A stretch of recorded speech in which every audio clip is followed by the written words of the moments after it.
শুভ সকাল, নমস্কার। কেমন আছেন আপনারা? কণিকা চ্যানেলে আপনাদের সবাইকে স্বাগত জানিয়ে আজকে রেসিপি শুরু করছি। তার আগে বলে দিই, দেশে বিদেশে যে যেখানে আছেন সবাইকে আমার শুভকামনা ও ভালোবাসা। আজকে বানাতে চলেছি এই যে ইডলি আর ধোসা হয়, সেই ইডলি ধোসার যে চাটনিটা সেটা বানাবো। সেই জন্য নারকেলটা আমি কুড়িয়ে নিচ্ছি। জানেন বন্ধু, এরও একটা গল্প আছে ইডলি। যখন 86 সাল, তখন ফোনও নেই, আছে একটা ব্যাটারি দেওয়া ক্যামেরা।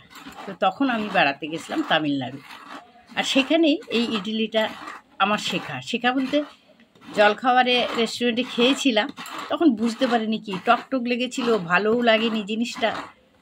তারপরে ছিলাম তো এক সপ্তাহ, খেতে খেতে ভালো লাগলো, আর সেখানেই শিখে নিলাম 86 সাল থেকে এই ইডলি শেখা। তখন কেউ জানতো না, বাড়িতে এসে যখন করি সবাই কি হাসাহাসি। তো এখন এটা জলখাবারের একদম অঙ্গ হয়ে উঠেছে। তো নারকেলটা কুড়ে নিই, আর এখানে যা আছে বলে দিই। নুন নিয়েছি, নুনটা লাগেই। কারি পাতা নিয়েছি, এখানে কিছু আদা নিয়েছি, আর নিয়েছি এখানে কাঁচা লঙ্কা, আর এখানে টক দই নিয়েছি। টক দইটা লাগে। আর ওখানে কিন্তু কোনো দিনই মিষ্টি দেয় না চাটনিতে। আমি কিন্তু ব্যালেন্স করার জন্য এই একটুখানি 1 চামচ চিনি নিয়েছি।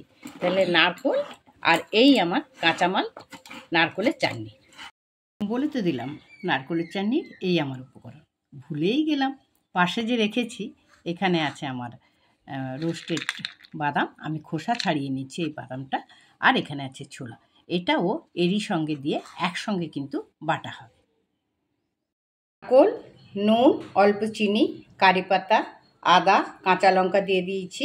এবার এই যে রোস্টেড ছোলাগুলো দিয়ে দিলাম, এবার বাদামও দিয়ে দিলাম, আর শেষে দিচ্ছি ওই যে টক দই। এবারে এটা আমি পেস্ট করে নিয়ে আপনাদের কাছে ফিরে আসছি, আর সঙ্গে কিছু কারি পাতা দিয়ে দিচ্ছি। দেখুন বাটা হয়ে গেছে, এবার আমি ঢেলে নিচ্ছি।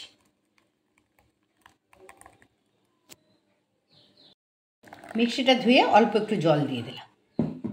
আমি এই রকম রাখতে চাই, আপনারা যদি পাতলা খেতে চান তাহলে পাতলা রাখবেন, কিন্তু এইরকম একটু মোটা থাকলে আমাদের ভালো লাগে। তো এই গুলে নিলাম। একটা কড়াই বসিয়েছি, আর তাতে গরম হয়েছে। এবারে আমি কিছু কারি পাতা দিয়ে দিচ্ছি। আসলে আমার যে তড়কা প্যানটা খুব ছোট, আর কারি পাতাগুলো দিলে তো জানেন চড়চড় চড়চড় করবে, তাই কড়াইতে বসিয়ে নিয়েছি। এইবার সর্ষের তেল দিলাম,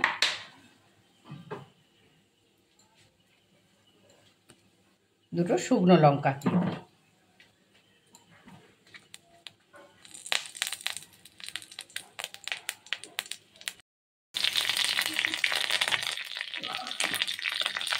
এবারে এই যে কালো সর্ষেগুলো দিয়ে দিচ্ছি, রাই সর্ষেটা।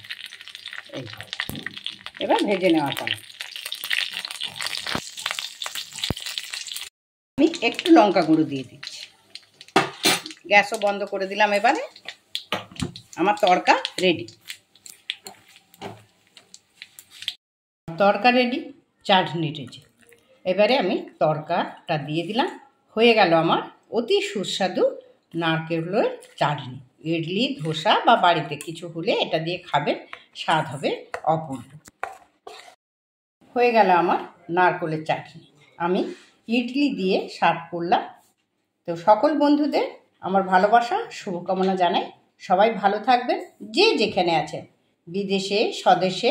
আমার সমস্ত বন্ধু যারা এখনো পর্যন্ত বন্ধু হননি, তাদেরও আমার শুভকামনা জানিয়ে আর নমস্কার জানিয়ে আজকের রেসিপি নারকেলের চাটনি শেষ করলাম, তা আবার ইডলি সহযোগে।